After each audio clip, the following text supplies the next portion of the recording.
तो देखो राम के अवतार के बारे में एक नहीं कई एक प्रमाण मिले। एक विद्वान ये कहता है कि क्यों आए, बोले उन्हें आना था इसलिए आए। बोले फिर क्यों आना था, तो तुलसीदास कहते हैं कि भगवान को अवतार लेने के लिए कोई तारीख कोई तिथि निश्चय नहीं होती, इसलिए आए थे राम। क्यों आए, तुलसीदास बोले कि जब जब हो धर्म की हानि और बाल असुर अधम अभिमानी, तब तब प्रभु धरे विविध शरीरा और हरे कृपा निधि सजन पीरा। क्यों आए राम, बोले क्यों आए, जवाब दिया रावण कुंभकर्ण मेघनाथ जब घोर अत्याचार करने लगे तो उन्हीं का संहार करने के लिए प्रभु श्री राम को भूतल पे आना पड़ा, इसलिए आए थे राम। लेकिन दूसरे विद्वान ने तुलसीदास की बात फेल कर दी, बोले आए मगर इसलिए नहीं आए। क्यों आए, तो वो ये कहता है कि ब्रह्मा जी के जो पुत्र हुए थे स्वामिमन, इन स्वामिमन ने अपनी पत्नी शत्रुपा के साथ में भगवान नारायण की 6000 साल तपस्या की। तो भगवान इनसे प्रसन्न हुए, बोले वरदान मांगो। तो कहने लगे प्रभु हमें वरदान में और कुछ ना चाहिए, हम ये चाहते हैं कि हमारे घर में तुम्हारे ऐसा पुत्र पैदा हो, हम तुम्हारे ऐसा पुत्र चाहते। तो भगवान बोले भैया हम अपने जैसा कान ढूंढने जाएं, एक काम करो, युग त्रेता में जब तुम दशरथ और कौशल्या बनोगे तब हम तुम्हारे पुत्र राम बन के आएंगे। तो वही पुरानी बात निभाने के लिए आए थे प्रभु श्री राम। लेकिन तीसरा विद्वान इनकी भी बात फेल करता है, बोले आए मगर इसलिए नहीं आए। फिर क्यों आए, बोला एक प्रमाण और बहुत जल्दी हम आपको दें। क्यों आए राम, एक दिन शंकर जी कैलाश पर्वत पे अपनी पत्नी गिरिजा को कथा सुना रहे थे, और कथा सुनाते समय बोले गिरिजा हम तुम्हें ये बताएं एक कल्प में भगवान का अवतार क्यों हुआ, बोले क्यों हुआ। तो शंकर जी बोले गिरिजा क्यों आए थे राम, तब बोले कि नारद श्रापति नये कबारा और कल्प एक कहीं लगी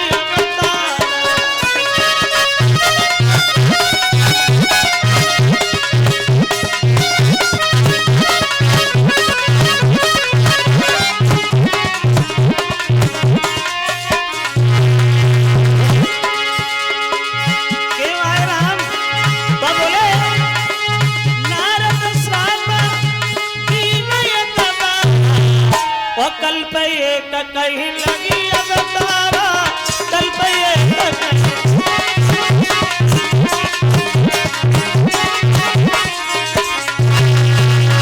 क्यों आए राम। तो भोले बाबा बोले गिरिजा सुनो, एक कल्प में भगवान का अवतार इसलिए हुआ कि नारद श्राप दीन एक बारा और कल्प एक कहीं लगी अवतारा। एक दिन देवर्षि नारद ने भगवान को श्राप दिया, इसलिए आना होगा राम का। तो गिरिजा ने सुना तो गिरिजा असर भी पड़ेगी, बोले शंकर जी ये तो आप बिल्कुल झूठ कह रहे हो, गलत कह रहे हो, क्योंकि नारद भगवान को श्राप नहीं दे सकते। नारद पुजारी है भगवान के, और सेवक अपने स्वामी से इतना नाराज नहीं होता जो श्राप दे दे, ये मैं नहीं मानू। बोले मानना पड़ेगा गिरिजा, सुनो क्यों श्राप दिया भगवान को नारद। एक दिन देवर्षि नारद के दिल में आया कि बीड़ा तो बहुत बजा लिया, भजन ही हो जाए। अब चले नारद हिमालय पर्वत पर ठहरे गए, और इन्होंने भगवान की तपस्या शुरू की, और इतनी कठिन तपस्या की नारद ने जो इनकी तपस्या को देख करके देवताओं का राजा इंद्र भी घबरा गया। क्यों घबरा गया, इंद्र इसलिए घबरा गया कहीं नारद की तपस्या पूरी न हो जाए, अगर पूरी तपस्या हो गई तो हमारी कुर्सी चली जाएगी, हमारी सीट निकल जाएगी। और देखो इंद्र को इसी बात का डर रहता था कहीं हमारी जो कुर्सी ना चली जाए, कहीं हमारी जो सीट ना निकल जाए। पहले इंद्र का कोई टिकाऊ नाम नहीं था, इंद्र का कोई टिकाऊ नाम नहीं था। इंद्र नाम की पहले पदवी होती थी, पदवी जैसे आजकल पद होता है प्रधान, प्रधानमंत्री, एमएलए, एमपी, मुख्यमंत्री, ऐसे पहले पद हुआ करते थे। पहले ये तब वोट नहीं पड़ते थे जैसे आजकल वोट पड़ते। पहले जो तपस्या में सफल हो जाता था वही देवता का राजा इंद्र बन जाता था। ये वोट नहीं पड़ते थे पहले।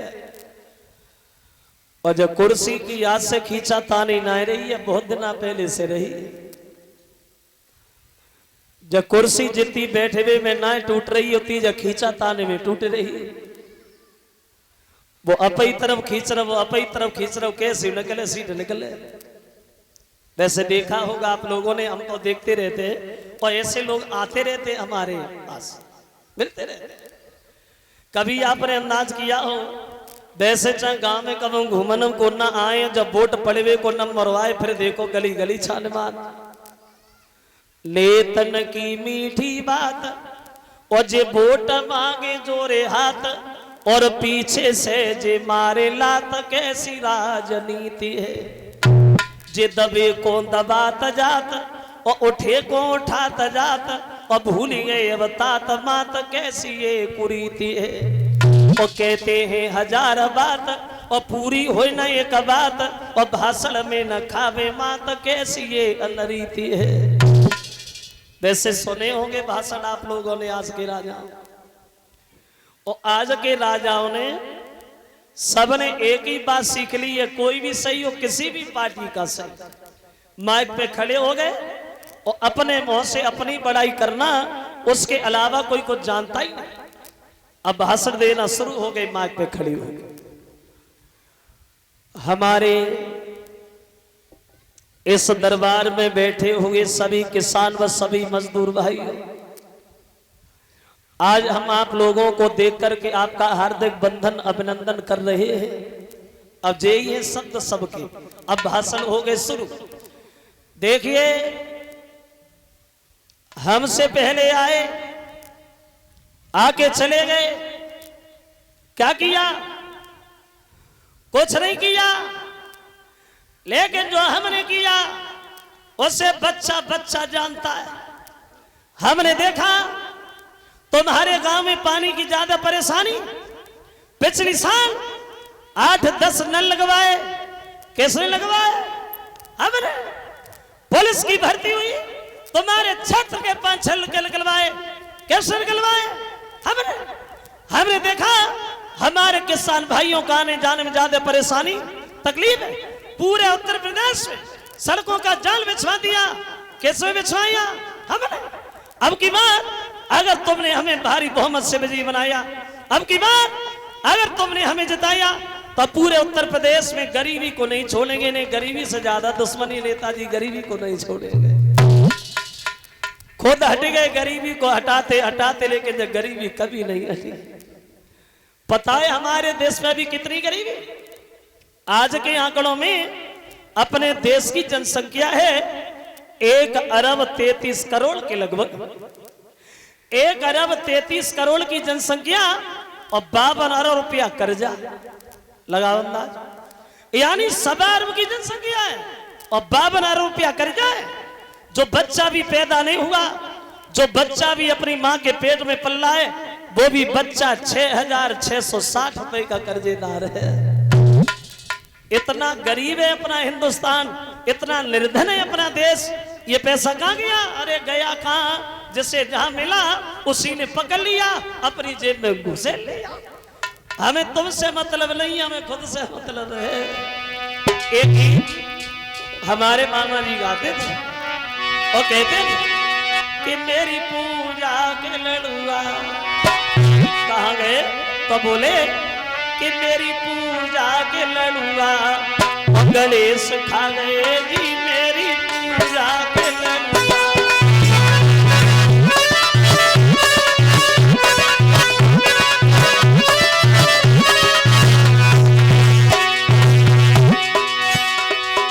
बोले कहाँ गए? जवाब दिया गणेश बहुत बेईमान। क्यों? जवाब दिया हमने लड्डू सामने रख के आंखें बंद की, आंखें खोली, ये लड्डू गायब। बोले कहाँ गए? कि गणेश जी खा गए। तो बोले क्या गणेश जी लड्डू खाते? खाते। कैसे खाए? खाए बड़ा सफाई से।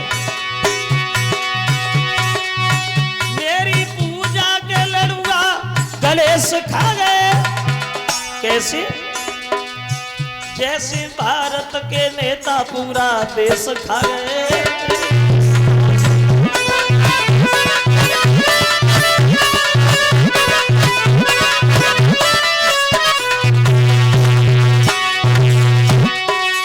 जैसे भारत के नेता पूरा देश खा गए और बिजली वाले पति के तीनों देश खा गए।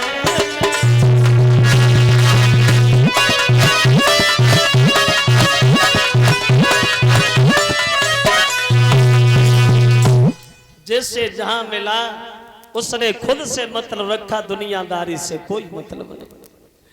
लेकिन धन्य हमारे देश के किसान को, जिस किसान को न इतवार की छुट्टी है न त्योहार की छुट्टी है, जिंदगी हो जाती मिट्टी से लड़ते लड़ते मिट्टी में मिल जाता है। कभी डीजल पेट्रोल की मार, कभी सूखा तो कभी तुषार, और कभी ओले की बौछार है। ऐसे झेलता कौन है? हमारे देश का किसान।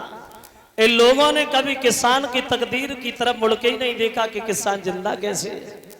तो इंद्र डर गया, इसलिए डर गया कहीं हमारी कुर्सी ना चली जाए, कहीं हमारी सीट ना निकल जाए। कामदेव से सारा दिया भैया कामदेव, नारद की आंखें तुम्हें खुलवानी है, कैसे खुलवागे तुम जानो।